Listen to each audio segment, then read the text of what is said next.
Well, of course, I'm going to be able to know what I'm going to talk about. Plan chiro na koralero ayusonga yemu nyini atugenda beda nga twogera ko n'omukyanda oza yasokere dala nayenga azanya omuzannyo ogwa basketball wane wafe munda mu Uganda awo nyini naye ensonga kyo bamulamu akiko tulina olunaku lwalero njagala just kuba yako kyenkuwa mwana mulenza Wilfred Zaha mu ggwanga erya Bungereza era omusajja oyo mu Ivory Coast ayina clothline ng'ogyeko oba omuzannyo gwa samba oba omulimu gwakola ogumuleetera ssente nnyingi nnyo omuzannyo ogw'emipiira alina kaside gig clothline kosa mwana mulenza Jesse Lingard mwana mulenzi David Beckham ng'ogyeko okubeera ng'alina ventures nnyingi naye era atumanya alina boxers zasinga okukola mwana mulenza Michael Jordan mu buli ngeri atugenda beera nga twogerako sports ne business wano mu Uganda kiri batya what is the importance otandika otya kiki ekikuyinza okumotivatinga okubeera nga otandikawo business ate nga oli mu nabyamizannyo kubanga ebbanga eriise atulabye nnyo bannabyamizannyo abagenda maaso n'okubeera nga baaliko ku myaka gyabwe egyedda naye kakati ku ssaawa zino woobasanga mazima oyinza okubeera nga obasanga ku street nga bayimba ngoye za 10 si kyo ekintu kye twagala okubeera nga tulaba wano ewaffe munda mu Uganda kyova olunaku lwalero ndeese omu ku abakyala bemanyi nti nno bazanya bali active muzannyo gwa basketball oba mu sports wano waffe munda mu Uganda ate nga the same time ayina ne business venture egenda mu maaso nze mumanyi naye mmwe abatamumanyi oba abasoose okumulabako ku mpewo za TV yammwe oba TV yaffe kaabe eyanjulire nkulamusizza nnyo nnyawo Kale Seva. Okay. We are not friends right here. We are working. Yes. But anyway. She's called Atulinda Morin, yes. A player of KIU era nga yaliko omuzannyi wa JKL aba former oba reigning champions aba wane ofe munda mu Uganda aba basketball kuludda olw'abasajja bemera nga sijjukidde bubi no olw'abasajja mpozi ani ali City Oilers. Okay. Side ye kiki ekigenda mu maaso nga bw'omanyi nti COVID etusumbuye nnyo. 2020 we didn't have a league. So right now tuli mu kweteekateeka just okudda mu April. Mu April ng'ennaku z'omwezi 2. Yes. Okay. Nadde sinnamanya oba how come nti nno nakakimanya kati nti nno katukyali muzannyi wa JKL ladies. Yes. Nazeeyo waka. Nazeeyo waka. Okay, Rangers. Sente basasudde mmekumpiiko nga tonnanga wali. Yeah. But it's not about money. It's not all about money. Yes, it's about enjoying the game. You know, comfort. Yeah, nange mwenye echinkolera okubanga I can have a balance between sports and my other ventures. Kituufu. Batera nnyo tugamba nti n'abantu abeera ku KIU batera beera students. Nedda KIU is a club. Bebezanya mu National League, it's a club. Naye bwe kituuka ku inter-university games, that is when they use their students. Yes. Okay. Meanwhile, Momo. Yes. Tumita Momo off the pitch or off the pitch when nyini. Let us first talk who in the world of sports and you're inspiring. Manji. Manji. But my main inspiration teva mu sports. Hey, mama. Yes. Techinja kuchuka. Twasemba okubeera ne Momo 2019 webera sijjukidde bubi. But anyway, let us first talk about your business. What are you dealing in? What are you with? Who are you working with? What is your company? Okay. And how do you juggle sports and new business? One, I'm a fashion designer of the basketball court. Yeah, nina fashion house bajita Glance Fashions. Yes, nkole ngoye. Situna mpya. I do not You just buy fabrics? I buy fabric and I cut. Wow. I custom make. Yes. So nkola okuvira ddala ku wedding gowns, okutuukira ddala ku casual outfits. Nobeera ng'otunga? Yes. Nemberanga ntunga. Traditional outfits, African wears for men, men's suits, ladies changing dresses, maids. I have all those. I make, yes, and I hire them out. Okay. You hire? Yeah, I do hire as well. Nafa abagala okugulira ddala olwo? Naro okutungira n'olutwalira ddala. Okay, first and foremost, ebyo byonna bikolera wano. Mbikolera wano wansi ku Wilson Road mu Sunset Arcade. Oh, shop Yes. number? Ndi ku level 2, room 20. Room 20. Yes. Okay, now you have your own business. Yes. And at the same time, you are contracted by a club. Yes. How do you juggle? You have training, you have to catch up, kujeeringa ne bazannyi bannaffe, all of those things. Well, first of all, sports takes away only 3 hours of my day. Yes, so basically I have the rest of the day to my business and myself. So engeri gye nkikwasaganyamu, I just manage my time well. Ne mmanya nti ssaawa 11 baneetaaga ku kisaawe nina okubeerawo. But before that, I have to be there for my business. So it's all about time management. Gye muvuddeko Uganda ebadde erina ebizibu nga ba sportsman ne ba sportswomen mazima ddala batuuka ekiseera nga balina okunnyuka nga they have nothing to show out of their sweat nga bakyali bato. What motivated you okutandikako business eyiyo ku myaka emito nga ate okyalina active? Well, natuula ne ntunuuliramu life. I thought about life after basketball because I am not going to stay young forever. True. I'm not going to play basketball forever. Time ejja kutuuka, I have to retire. But what am I retiring to? Yes, so that is what inspired me. Ngamba, yes, I'll continue playing the sport, but let me start something on the side. And then also, sports just wala kubeezaawo like full time, like everything. Kusasulira bill, honestly, tetunatuukako eyo level. Nekyenzijjukiza mwana mulenzi LeBron James. He has become the first basketball billionaire akyali active. Nga naye nga sente zazijje mu basketball va ku bino ntino atunda outside blah blah blah and all that. Nanti kati eyo level ndala. This is NBA we are talking about. Uganda tetunaba. But yes, the sport is growing. Sports is growing in Uganda. But kyenandigambye omwana yenna ali eyo atunuulira basketball yoka. God forbid oyinza okukeera enkya n'ofuna a career ending injury noba nga tokyasobola kuzanya. So what is going to happen? So we have to think beyond the sport.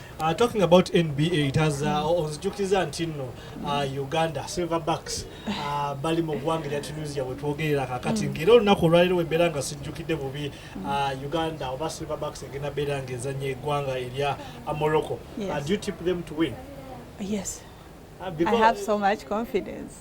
I mean, betegeka bulungi.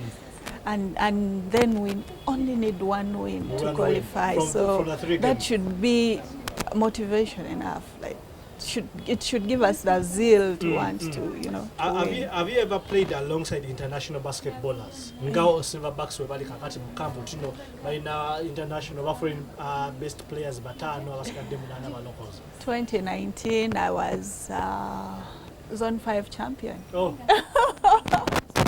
And okay. It's international. Yes. How does it feel? Well, it's of course I can't say it's the same as playing here. I mean, from the fact that you've traveled, you're playing against different countries. The feeling was quite different. Yes, at first it was a bit, intimidating. But any sport, the more you play, from the time you start warming up, you get into it, and the fears go. Wow. Okay, getting back to the actual sense, I just still want to dive into this thing of business and sports. Kubanga ngera tubadde tunyumyamu earlier on mu bannayuganda sinnalaba nnyo bali awo abamu ndoza bakeepinze venture zaabwe from the media and from all of that. You have taken a different course where osobola ogamba tewali buzibu kazi gye tukyogerekoko.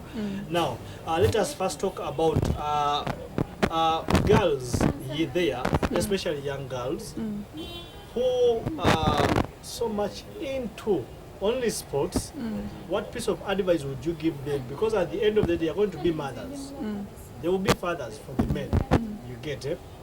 How does business influence your activity? You're being active on the pitch. Come again? We're in a business. Naye ng'omanyi olina ne future ate nga you're active. How does the previous business say no? Kubanga sometime back nzijukira twali tunyumye n'ogamba nti sometimes playing so that you can push your brand out there. Now there are some girls or men who don't have that vision. What would you tell them? How can their performance affect their business just in case they wake up tomorrow ne bagamba katubeereko omudaala gwa chapati gwe tuteekawo? Well, ndowooza sikufunye bulungi era. Oluzungu lungi Luganda. Okay, tukikoye we bati. Wembeera nga tumanyi Michael Jordan. Yes. Michael Jordan, he played basketball. Right, even up to now, after how many years of after he retired, he is still the best shoe-selling guy that there is. Brand. How did his performance contribute to what we are seeing? Okay. First of all, sports is a social event. You get exposed. It's not. It's not a game that you play inside your house. There are fans, there are promoters, so you get exposure. So botandikawo business alongside sports. Definitely, abantu already baba bakoze bakumanyi. You have fans, you have teammates, you have opponents, you have managers. So abo benyini, you can start with those ones. Sell your business to them. Yes. So basically, sports ekuyambako in terms of marketing. Yes.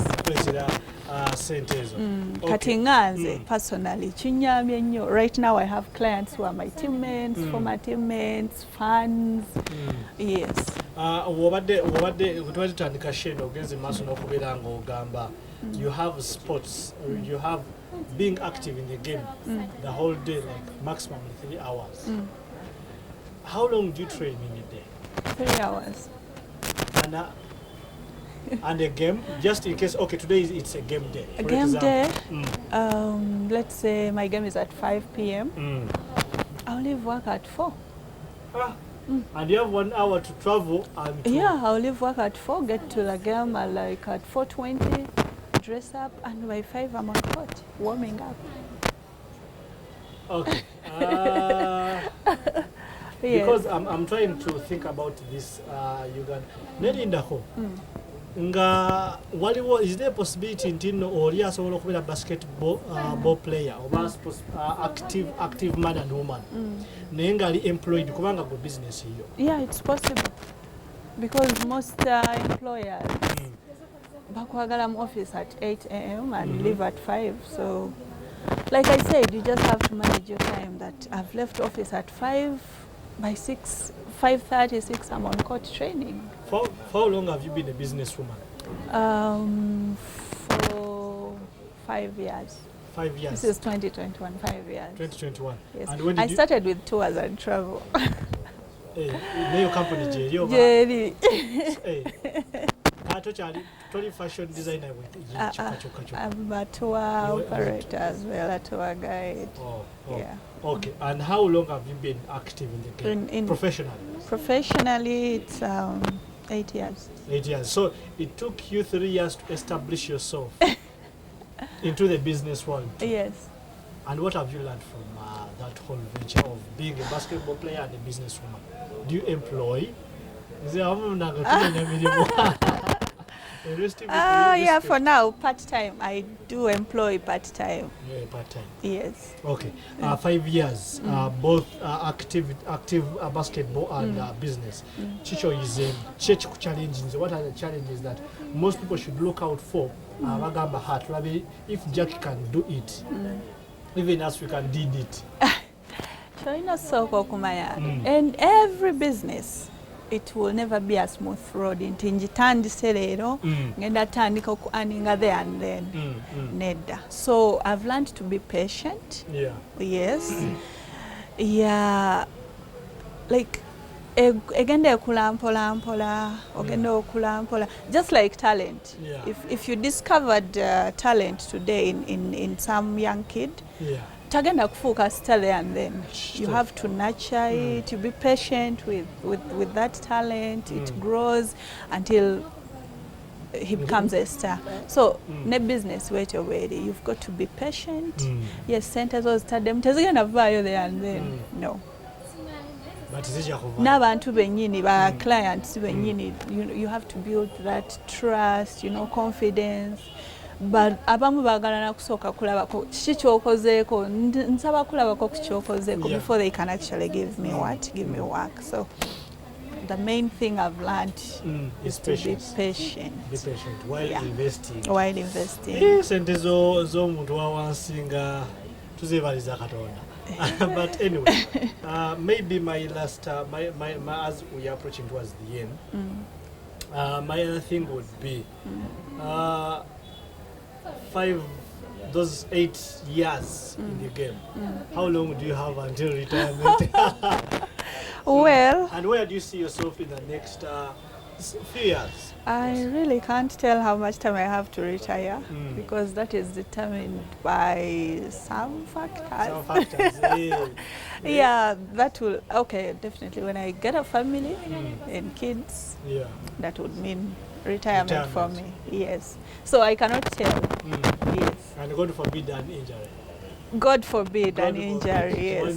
Yes, I've never had it and I don't wish to get it, God forbid. Okay, okay. Where do you see yourself in the next 5 years? At the end of it, how much you are patient, but you know, okay, this is worth being patient for. Well, in the next 5 years, I'm seeing myself as one of the biggest designers across the region. Yes, and someone who a young girl outside there could look at and be like, I want to be like Maureen. Yeah, she was a good sports person and then a business lady as well. Yeah. So in the next 5 years, I'm going to be that lady, that strong, inspirational lady. Yeah. So if you're a guy there and you've not had plans of family,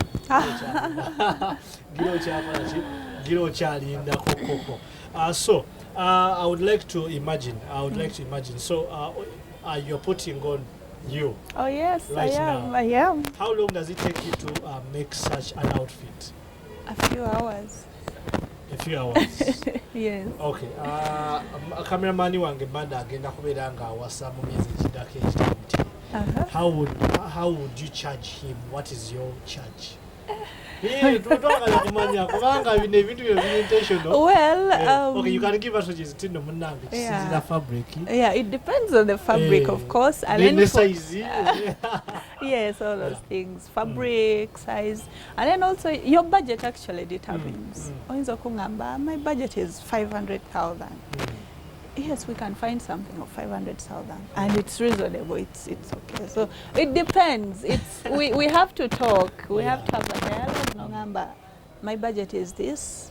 Nange nenkugamba, okay, this will get you that. Besides being on the pitch, playing basketball, what is that other way that a sportsman can market their products, their services? A sportsman? Yeah. Online.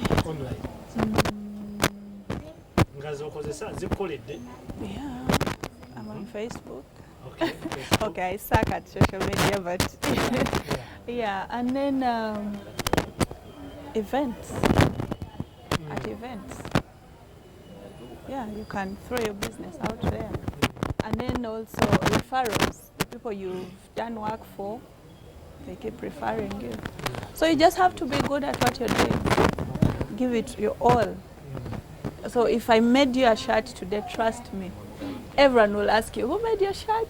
Who made your outfit? The next time you see me putting on an African, don't ask. Yeah. It will be by Momo. So, wow.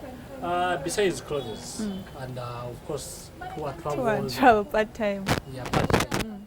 What else do you think is realistic in the future? that okay what type of business that zoyinza okupointingako eri sportswoman eno ogamba omanye ndowooza eno in our economy this one is doable in our time of course depending on how long they're on the pitch off the pitch and all that ndowooza kino kisoboka. Basically I think I would advise sportsmen to go for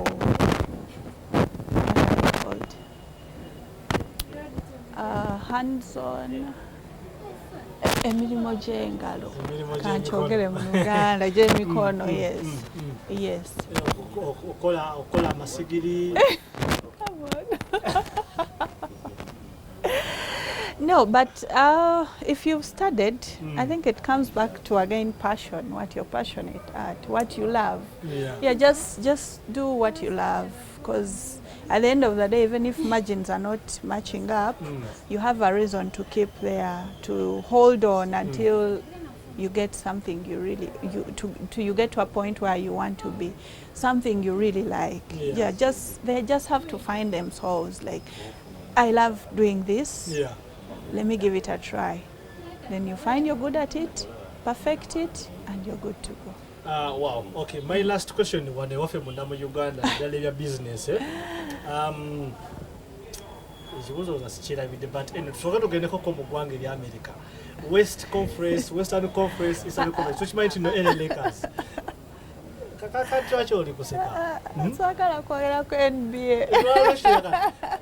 Kubanga mbeera omanyi bisinza okutuza emabega kaffe bannayuganda kubeera nga omutendera oba omutindo gwe tweteekako gwe twetoolodde wano munde waffe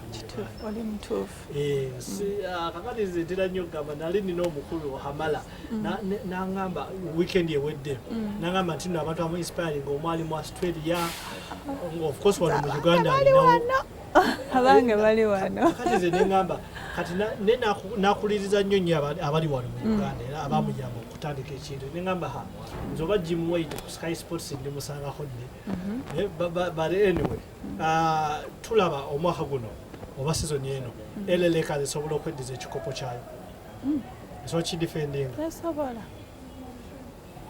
nga LeBron James yalimu nga gwe tumanyi yagiwaliridde afuna ajja kukomawo. How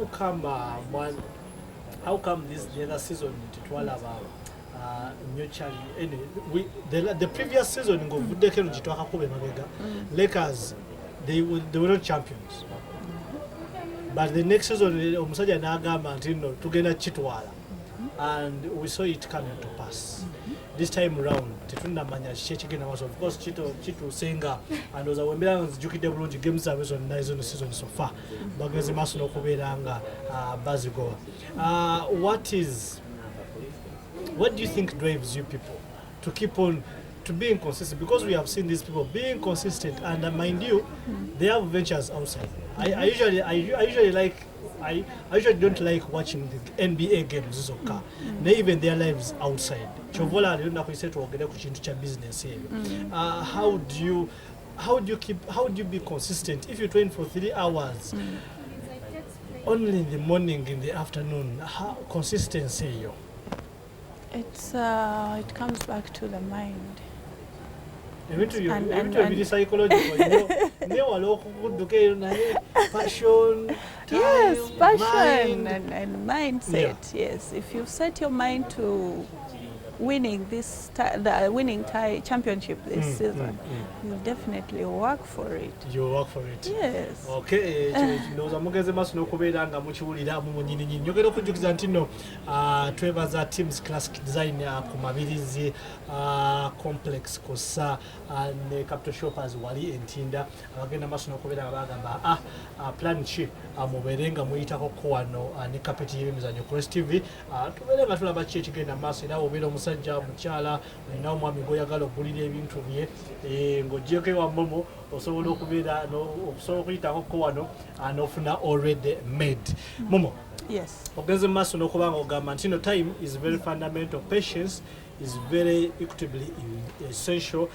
Mind, preparing your mind to be a champion, being consistent. FIBA, whatever mu Uganda. FUBA. FIBA. Oh my God. Yageze maaso n'okubeera nga releasinga their schedule. Negamba nti nno ng'ennaku z'omwezi 2 omwaka guno gwennyini omwezi ogwa April tugenda beera nga tulaba NBA ng'ekomawo ng'era bwe twakyogedde nti nno season oba omwaka oguwedde twali tugenda tandika season yaffe covid n'ebirinnyamu eggere naye nga basketball bagamba ntino football egamba ntino basketball league is back.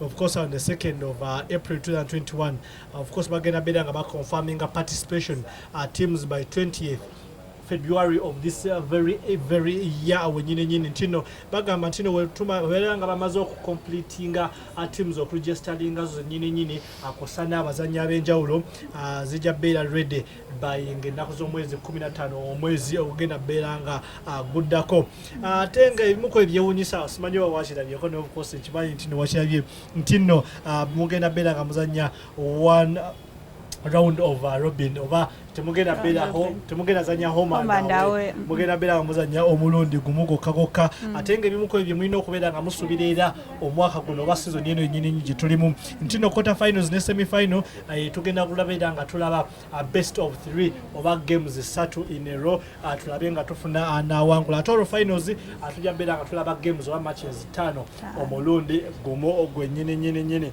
awo wennyini bakugamba ntino games zigenda beera nga ziri streamed live across all platforms ezafuba social media. Of course ne wano Cross TV kapiti emizanyo set piece akosane take off kumacha atujja beera nga tukuwa ebinaabeera nga bivudde eyo yennyini njagala kuddira your mind ng'ennaku z'omwezi 2 hopefully obanga ennaku z'omwezi 5 awo means having your first game. What are your targets this year after an eventful whole year without having active bowling? Well, my biggest target is jukira ova mu team defending yes abamu JK but defending champions yadde omwaka ogwedde it was by default. Yes. But anyway, yeah, how have you prepared your mind? We as a team we've already started training and of course as an individual I'm also doing my individual training. Yeah, so my mind is actually set to it. Yes, so just expect good basketball. Okay, what are your personal achievements, personal targets rather? Good basketball, playing good basketball. What is good basketball? And win after win after win. Okay. If that leads to championship, then so it will be. But it's going to be win after win.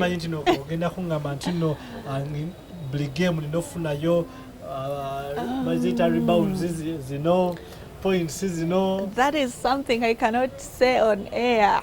Okay. Because you'll hold me against it. No, of course. Because there are bad days and good days. Of course, Omukulu, LeBron James, 2019 was it. Gamba, we are not ready. No, webalenga bakamutradinga mu LA omulundi guno gwalimu. Yagamba ntino he loved what was going around. He was surrounded by young players. Naga, because of that, it motivated me to come back to LA. Naga managed to basubiza championship. He was preparing his mind. Okay. And the next season, which was the previous one, they went ahead to take the championship. Okay. Yeah, same thing. I have so much trust in KIU Rangers players. Yeah, I have so much trust. So expect good basketball and win after win. Omanyi Louise ndowooza mu studio tukudira omukyalo ono ageze maaso n'okubeera nga nema aganye okumpa omanyi mbeera ntandika show nengamba nze ngenda kola eddakiika 3 ngenda kola eddakiika 2 personal targets nezuka naye atandise okuzanya. But over to you Louise, ndowooza ekibuuzo kye njagala okukulekera olunaku olwaleero omukulu Louise. Omukyalo ono ali mu studio nange awagira ttiimu ya Kitara FC. Yes.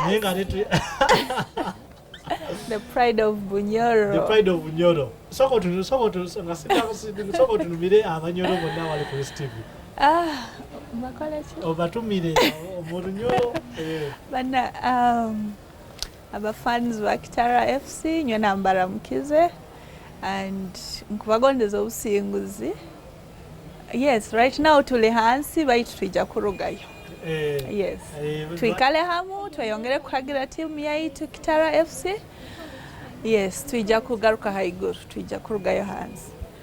Awo nyine kyekibuzo kyembeera njagala okubeera nga ndekera omukulu Louise olowooza ttiimu ya Kitara FC oluvannyuma lw'okubanga egize mu Uganda Premier League kumpi ebbanga oba omulundi gwabwe ogusokere ddala olowooza bagenda beera nga basobola okusigala mu Uganda Premier League yadde nga oluvannyuma lw'emipiira 7 mu Uganda Premier League be bakyagenze maaso n'okubeera nga bali wansi w'ekimeeza awo nyine omukyalo tekimuyisa bulungi naye kiruma naye munange abanyolo mujavaayo we still have Louise katuwe tactics ezo oba katuwe start oyo mazima ddala confirming oba kigenda beera nga kisoboka awo wenyine olunaku lwaleero mbadde nsaba mbaleke wano oba mbalekere awo naye jjukira nti okyalaba Lwes TV akapiti by'emizannyo tugendera ddala maaso n'omukulu wagaba James Louise Kitara esobola okubeera nga esigala mu sizoni eno katulabe.